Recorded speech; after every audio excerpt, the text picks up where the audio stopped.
Exco PSSI, Arya Sinulinga baru-baru ini kembali menyebut ada pemain keturunan Grade A ingin bela timnas Indonesia.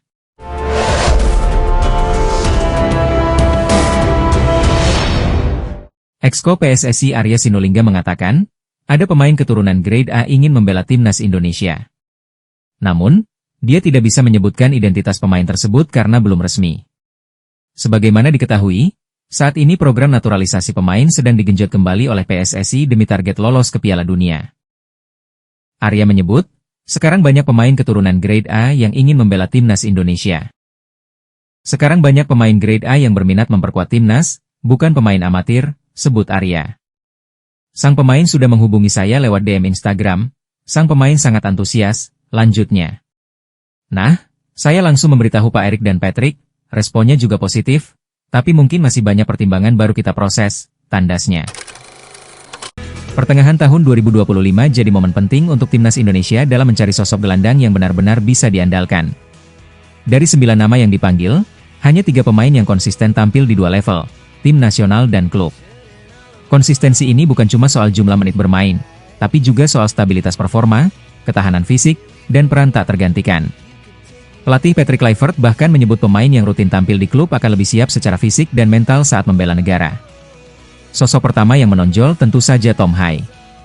Ia menjadi otak permainan timnas dan jarang sekali diganti sejak bergabung. Bersama Jai Idzes dan Rizky Ridho, Hai masuk dalam trio yang nyaris tak tergantikan oleh Kluivert. Di klubnya Almere City, Hai tampil dalam 30 pertandingan lintas kompetisi, sebuah angka yang menunjukkan kestabilan luar biasa. Meskipun kontraknya di Almere tidak diperpanjang, kualitas permainannya tetap jadi acuan. Nama kedua adalah Ricky Kambuaya, yang berhasil bangkit setelah sempat terpinggirkan. Di era Sintayong, Kambuaya jarang mendapatkan kesempatan, namun kini di bawah Kluivert, ia kembali menjadi bagian penting dari skuad. Penampilannya di Dewa United sangat solid, menjadi salah satu pemain paling konsisten di lini tengah.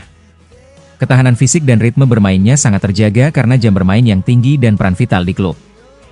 Terakhir, ada Jai Pelupesi yang langsung mencuri perhatian sejak debut melawan Bahrain. Sebagai gelandang bertahan, ia tampil tenang, disiplin, dan sangat jarang membuat kesalahan. Meskipun baru bergabung di paruh musim bersama Lommel SK, ia langsung dipercaya tampil dalam 12 laga, membuktikan kualitas dan adaptasi cepatnya. Kini Joy sudah mengoleksi 3 caps bersama timnas, dan menunjukkan potensi besar sebagai jangkar baru Garuda.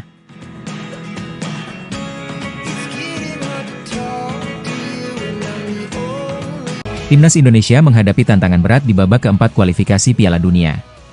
Sebagai satu-satunya negara non-Arab di grup, Indonesia akan melawan 5 negara Timur Tengah yang dikenal punya gaya bermain keras dan penuh trik psikologis. Bukan hanya teknis yang jadi fokus, tetapi juga mental pemain Indonesia benar-benar harus siap. Mantan pemain timnas, Supriyono Prima, memberi peringatan keras soal ancaman non-teknis yang sering muncul saat menghadapi tim-tim Arab. Menurut Supriyono, provokasi adalah senjata yang kerap digunakan lawan-lawan dari kawasan Arab untuk merusak fokus lawan. Gaya bermain mereka sering dianggap tricky, bahkan bisa dibilang berlebihan dalam memancing emosi. Ia mencontohkan laga-laga sebelumnya seperti melawan Bahrain, yang penuh drama dan tekanan. Pemain Indonesia dituntut tidak terpancing, terutama pemain bertahan yang jadi target utama provokasi saat pertandingan panas. Mentalitas pemenang menjadi krusial dalam fase ini. Apalagi, timnas Indonesia baru saja mengalami kekalahan menyakitkan dari Jepang yang tentu memengaruhi kondisi psikologis tim. Supriyono menilai perlu waktu beberapa bulan ke depan untuk membenahi aspek mental agar tidak kembali terpuruk. Jika terpancing emosi, bukan tidak mungkin Indonesia akan dieksploitasi habis-habisan oleh lawan, yang bisa berakibat fatal dalam perburuan tiket ke Piala Dunia. Supriyono menegaskan bahwa kesalahan kecil dalam laga krusial bisa berakibat fatal, mengingat ketatnya persaingan di babak ini. Dalam situasi seperti ini, kontrol emosi menjadi senjata utama. Kemenangan tidak hanya ditentukan oleh kualitas taktik atau stamina, tapi oleh kedewasaan dalam menyikapi permainan lawan. Jika tidak mampu menjaga kepala tetap dingin, timnas Indonesia bisa kehilangan kesempatan emas yang belum tentu datang lagi dalam waktu dekat.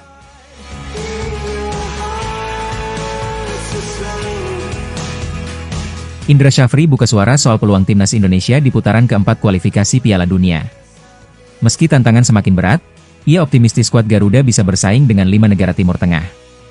Saat ini, Indra menjabat sebagai anggota Departemen Teknik PSSI dan terlibat langsung dalam perencanaan teknis untuk persiapan fase penting ini. Ia menilai semakin tinggi fase, maka tekanan fisik dan mental akan semakin besar, sehingga Indonesia wajib bermain efektif sejak awal. Indra berharap timnas bisa langsung tancap gas dan meraih hasil maksimal di fase grup. Tujuannya jelas, menghindari putaran kelima yang melelahkan dan penuh tekanan. Menurutnya, semakin panjang jalur yang harus ditempuh, peluang lolos justru makin tipis karena energi tim akan semakin terkuras. Ia menekankan pentingnya menyelesaikan misi di putaran keempat tanpa perlu babak playoff antar konfederasi, yang dinilainya sebagai jebakan psikologis dan fisik bagi tim. Meskipun optimistis, Indra juga realistis bahwa hasil akhir di sepak bola tidak pernah bisa ditebak. Ia menegaskan bahwa PSSI sudah melakukan semua persiapan maksimal, termasuk dukungan dari Ketua Umum Erick Thohir. Dalam pandangannya, ikhtiar adalah hal utama, selebihnya soal hasil adalah urusan takdir. Ini menunjukkan bahwa pendekatan spiritual tetap menjadi bagian dari strategi mental tim nasional dalam menghadapi tekanan. Putaran keempat akan menggunakan sistem round robin dan digelar antara 8-14 Oktober 2025. Timnas Indonesia akan bersaing di antara nama-nama besar seperti Arab Saudi, Qatar, Uni Emirat Arab, Irak, dan Oman. 6 negara akan dibagi ke dalam 2 grup dan hanya juara grup yang otomatis lolos ke putaran final. Dengan Arab Saudi dan Qatar ditunjuk sebagai tuan rumah, atmosfer pertandingan dipastikan akan berat.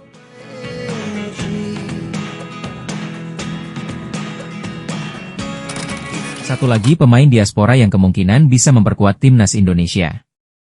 Salah satu nama yang akhir-akhir ini ramai dibicarakan adalah Ki-Jana Hoever, bek kanan energik dari klub Perancis, AZ Auxerre. Ki-Jana Hoever, siapa dia sebenarnya? Pemain kelahiran Amsterdam, Belanda 18 Januari 2002. Dari Akademi Ajax Amsterdam hingga akhirnya berseragam AZ Auxerre, kisah Ki-Jana patut kita telusuri lebih dalam dan semoga bisa perkuat timnas Indonesia. Profil Ki-Jana Hoever sebagai pemain muda berbakat yang kini bermain di salah satu liga top Eropa, Wolves dan sedang dipinjamkan ke klub Prancis, tentu akan menarik perhatian banyak penggemar sepak bola tanah air. Potensi untuk dinaturalisasi dan membela timnas Indonesia menjadi perbincangan hangat di media sosial dan kalangan pecinta sepak bola. Mari kita kupas lebih detail perjalanan karirnya hingga saat ini.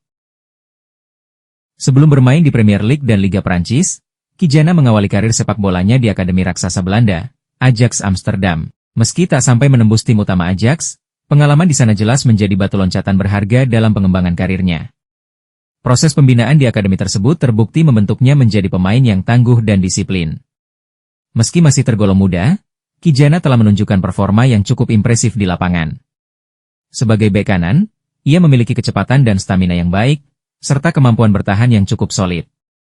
Kemampuannya dalam membantu serangan dari sisi lapangan juga menjadi nilai tambah. Kabar mengenai potensi naturalisasi Ki-Jana Hoever untuk memperkuat timnas Indonesia tentu saja menjadi kabar gembira bagi para penggemar sepak bola tanah air. Kehadirannya diprediksi dapat memperkuat lini pertahanan timnas Indonesia. Dengan usia yang masih relatif muda, Ki-Jana masih memiliki potensi untuk berkembang lebih pesat. Jika dinaturalisasi, ia akan memiliki kesempatan untuk berkontribusi jangka panjang bagi timnas Indonesia. Tentunya, proses naturalisasi ini memerlukan beberapa tahapan dan persyaratan yang harus dipenuhi.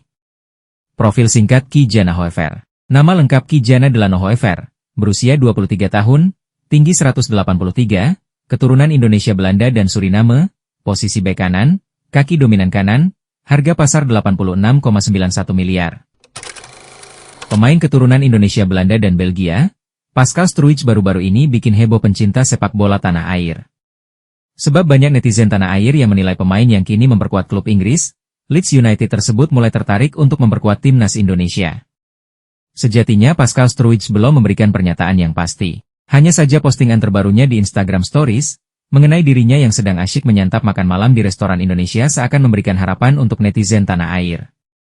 Harapan itu terkait Pascal Struijk yang mulai tertarik dengan Indonesia. Jika itu terjadi, maka ada harapan pesepak bola berusia 25 tahun itu bisa saja memperkuat timnas Indonesia di masa depan. Toh sampai saat ini Pascal Struijk belum pernah dipanggil oleh tim senior Belanda maupun Belgia. Pascal tercatat baru sekali dimainkan di timnas Belanda U17, sehingga harapan bek andalan Leeds United itu masih untuk pindah haluan membela timnas Indonesia masih sangat terbuka. Hanya saja perlu diketahui, sebelumnya PSSI pun dikabarkan pernah mencoba mendekati Pascal Struijk untuk dinaturalisasi. Hanya saja ia menolaknya. Alasannya sederhana, Pascal masih memiliki harapan untuk membela timnas Belanda. Jika saya terbuka, saya pikir semuanya dapat dilakukan dengan cepat, namun mungkin sedikit terlalu dini untuk membuat keputusan terkait membela timnas Indonesia. Tapi dalam sepak bola, Semuanya bisa terjadi dengan cepat dan kita tidak pernah tahu apa yang akan terjadi, ujar Pascal Struijk kepada media. Saya berharap dipanggil timnas Belanda, saya hanya ingin mencoba maksimal untuk itu. Namun jika tidak, ya lihat saja nanti, ucap Pascal dalam momen lainnya. Karena sempat menolak membela timnas Indonesia, tetapi kini tiba-tiba mengupload foto sedang menyantap makanan tanah air jelas seperti memberikan harapan untuk netizen. Lantas apakah Pascal Struijk tertarik menyusul pemain keturunan Belanda lainnya seperti Jay Itzes, Mes Hilgers, dan Tom Haye yang sudah dinaturalisasi? Patut untuk dinantikan. Mundur dimulai, jadwal babak keempat kualifikasi Piala Dunia 2026 zona Asia akhirnya dirilis. Skuad Garuda akan menjalani 2 pertandingan dengan jadwal seperti berikut ini. Indonesia melangkah ke babak keempat kualifikasi Piala Dunia 2026 zona Asia usai finish di peringkat keempat klasemen grup C pada putaran ketiga. Rangkaian pertandingan putaran keempat kualifikasi Piala Dunia 2026 zona Asia akan dimulai pada 8 Oktober hingga 14 Oktober 2025. Semua pertandingan di kedua grup akan digelar serempak, membuat persaingan semakin ketat dan seru. Adapun ke-6 tim peserta adalah Qatar, Arab Saudi, Uni Emirat Arab, Irak, Oman, dan Indonesia. Dan kini kabar mengejutkan datang dari AFC setelah sempat membuat tanda tanya. Akhirnya AFC berubah pikiran soal round 4. Jelas ini membawa angin segar bagi timnas Indonesia. Sebelumnya AFC mendapat kecaman dari publik karena dinilai tidak adil dalam menetapkan Qatar dan Arab Saudi sebagai tuan rumah round 4 kualifikasi Piala Dunia 2026. Penunjukan Qatar dan Arab Saudi sebagai tuan rumah ini dinilai sangat janggal. Pasalnya Qatar dan Arab Saudi merupakan tim yang ikut bersaing di round 4 sehingga status sebagai tuan rumah akan sangat menguntungkan bagi mereka. Sementara tim lain seperti Irak lebih menginginkan agar round 4 dilakukan di tempat netral agar lebih adil. Di sisi lain, belakangan ini muncul isu yang menyebut pelaksanaan round 4 sebaiknya tidak dilakukan di Timur Tengah mengingat sedang ada konflik bersenjata antara Iran dan Israel. Dikhawatirkan konflik tersebut akan meluas ke negara-negara di sekitarnya sehingga keamanan selama round 4 nanti akan terganggu. Oleh karena itulah muncul opini yang menyarankan agar round 4 sebaiknya dilakukan di tempat yang jauh dari wilayah konflik. Namun hingga kini AFC belum mengeluarkan keputusan resmi terkait kemungkinan pembatalan status tuan rumah bagi Qatar dan Arab Saudi sebagai dampak dari konflik tersebut. Meskipun AFC belum mengumumkan keputusan resmi, situasi geopolitik dan tekanan publik terhadap penunjukan Qatar Arab Saudi bisa membuka peluang besar bagi Indonesia untuk menjadi tuan rumah, setidaknya bermain di lokasi yang lebih aman dan kondusif. Tapi justru AFC kini malah mengubah lokasi pelaksanaan drawing round 4 jika sebelumnya dijadwalkan berlangsung di Osaka, Jepang, kini drawing akan dilakukan di Malaysia pada 17 Juli 2025. Perubahan ini menjadi sorotan karena dianggap mencerminkan ketidakpastian AFC dalam mengambil sikap di tengah situasi politik kawasan. Di tengah ketidakpastian soal keamanan tuan rumah round 4 akibat konflik Iran-Israel, sejumlah spekulasi mulai bermunculan. Vietnam mulai berspekulasi jika nanti round 4 benar-benar dipindahkan dari Timur Tengah bukan tidak mungkin Indonesia akan ditunjuk sebagai tuan rumah. Namun dengan rasa iri, media Vietnam menyikapi peluang tersebut dengan skeptis. Salah satu media mereka Bongda menilai bahwa meskipun Indonesia punya peluang menjadi tuan rumah hal itu belum tentu menjamin kelolosan skuad Asian Patrick Kluivert ke putaran final. Sejumlah fans Meksiko terang-terangan berharap timnas Indonesia bisa lolos ke Piala Dunia 2026. Sebagai tuan rumah, jelas mereka ingin mendeteksi terlebih dahulu siapa lawan yang akan dihadapi di Piala Dunia 2026 nanti. Namun, muncul harapan baru dari publik Meksiko yang menginginkan satu tambahan negara debutan untuk tampil di ajang bergengsi tersebut, Timnas Indonesia. Dalam sebuah forum pendukung tim nasional, sejumlah fans Meksiko menyuarakan harapan agar Indonesia bisa lolos ke Piala Dunia 2026 dan bermain bersama negara mereka. Salah satunya datang dari Eddie Diego Mendes yang mengatakan, "Dari Meksiko, kami ingin Indonesia ada di Piala Dunia 2026. Pelatih asal Belanda, Alex Pastoor, menyampaikan pesan motivasi melalui akun Instagram pribadinya tak lama setelah Indonesia dipastikan lolos ke putaran keempat kualifikasi Piala Dunia 2026 zona Asia. Dalam unggahan tersebut, Pastoor menulis kalimat penuh makna. Pada titik manakah idealisme, harapan, ekspektasi tinggi, dan realisme bertemu? Tepat di sanalah kita menyadari potensi kita sepenuhnya. Unggahan tersebut langsung disambut antusias oleh warganet. Banyak yang mengartikan pesan itu sebagai bentuk penyemangat sekaligus refleksi atas perjalanan panjang yang telah dilalui timnas Indonesia menuju level selanjutnya. Gila! Segitu boomingnya Indonesia sampai mengalahkan timnas pusat, 4 pemain siap diproses dan Denny Lanzaat beberkan rahasia. Saat ini mata dunia seakan mulai beralih ke Asia. Siapa lagi kalau bukan melihat perkembangan timnas Indonesia yang terus saja memberikan kejutan. Bahkan ESPN dan YouTuber luar negeri sampai rela datangkan langsung ke Gelora Bung Karno untuk merasakan langsung bagaimana roh permainan timnas Indonesia ada pada suporternya. Timnas Indonesia kalahkan popularitas negara Eropa. Popularitas timnas Indonesia di Instagram mencatatkan pencapaian yang membanggakan. Akun resmi timnas Indonesia berhasil melampaui jumlah pengikut tim nasional ternama dunia seperti Belanda, Italia, dan Jerman. Fenomena ini menunjukkan betapa besar dukungan masyarakat Indonesia terhadap sepak bola nasional dengan 8,2 juta pengikut. Pengikut timnas Indonesia menduduki peringkat ke-6 dunia dalam daftar akun tim nasional dengan pengikut terbanyak di Instagram. Pencapaian ini mengungguli Spanyol 7,2 juta pengikut dan Jerman serta Belanda 2,8 juta pengikut. Popularitas timnas Indonesia di Instagram ini menjadi bukti nyata dukungan besar dari masyarakat Indonesia terhadap sepak bola. Hal ini juga menunjukkan bagaimana media sosial dapat menjadi platform untuk meningkatkan visibilitas dan popularitas sebuah tim nasional Indonesia memiliki populasi yang besar dengan basis penggemar sepak bola yang sangat luas. Antusiasme masyarakat terhadap sepak bola nasional sangat tinggi dan ini tercermin dalam jumlah pengikut yang besar di media sosial. Selain itu, performa tim yang meningkat juga menjadi faktor penting dalam meningkatkan popularitas timnas Indonesia. Keberhasilan timnas Indonesia lolos ke round 4 kualifikasi Piala Dunia 2026 meningkatkan kepercayaan dan dukungan suporter. Prestasi ini menjadi daya tarik tersendiri bagi para penggemar sepak bola untuk mengikuti perkembangan timnas Indonesia di media sosial. Selain itu, kehadiran pemain-pemain naturalisasi yang bermain di level Eropa juga ikut mendongkrak popularitas timnas Indonesia. Sepertinya di ronde keempat nanti timnas masih akan mendatangkan beberapa pemain lainnya yang bisa dinaturalisasi timnas Indonesia. Beberapa nama tersebut kemungkinan adalah Pascal Struij, Jayden Oosterwolde, Miliano Jonathan, Devin Resenj, dan Tristan Goejer. Timnas Indonesia akhirnya memastikan satu tempat di round 4 kualifikasi Piala Dunia 2026. Tapi euforia itu langsung dibalas dengan komentar pedas dari media Vietnam. Menurut mereka, bermain di kandang sendiri seperti Stadion Gelora Bung Karno sekalipun tak akan cukup membawa Indonesia ke Piala Dunia.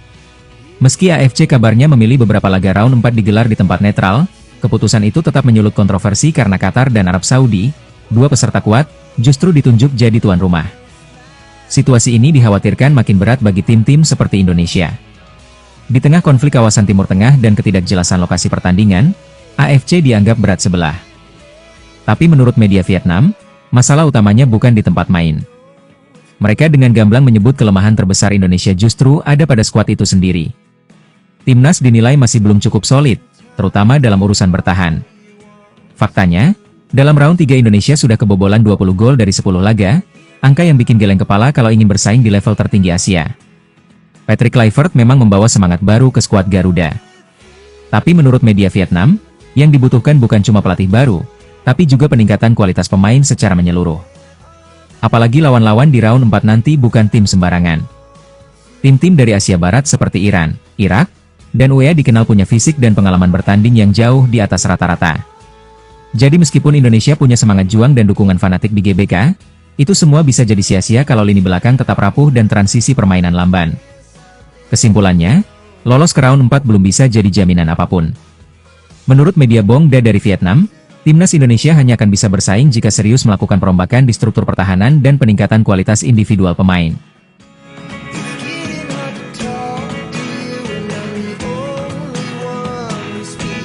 Sebuah krisis besar mengancam dunia sepak bola internasional, dan secara mengejutkan, bisa membuka jalan bagi timnas Indonesia ke Piala Dunia 2026. Iran yang secara sah sudah mengunci tiket ke turnamen tersebut, kini berada di ujung tanduk. Ketegangan politik antara Iran dan Amerika Serikat, yang menjadi salah satu tuan rumah Piala Dunia bersama Kanada dan Meksiko, membuat FIFA berada di posisi sulit. Jika pemerintah AS tetap melarang masuk warga Iran, termasuk pemain dan ofisial, maka pencoretan Iran dari Piala Dunia bisa jadi kenyataan.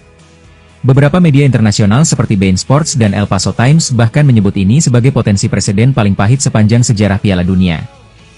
Jika FIFA gagal menemukan jalan tengah, maka mereka bisa dipaksa mencoret Iran dari ajang terbesar sepak bola tersebut. Skenario seperti ini bukan tanpa sejarah.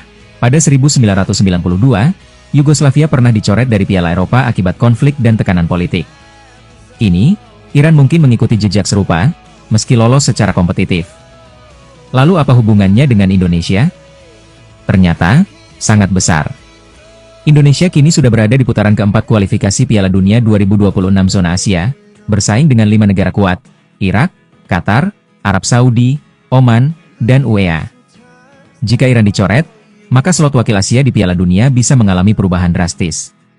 Pengamat menyebutkan bahwa slot Iran bisa saja dialihkan ke tim Asia dengan performa terbaik berikutnya di babak kualifikasi, dan Indonesia punya peluang untuk jadi kandidat pengganti jika tampil konsisten di round 4. Tapi meski peluang itu tampak menggiurkan, pelatih senior Rahmat Darmawan mengingatkan, jangan terlalu bergantung pada situasi politik negara lain.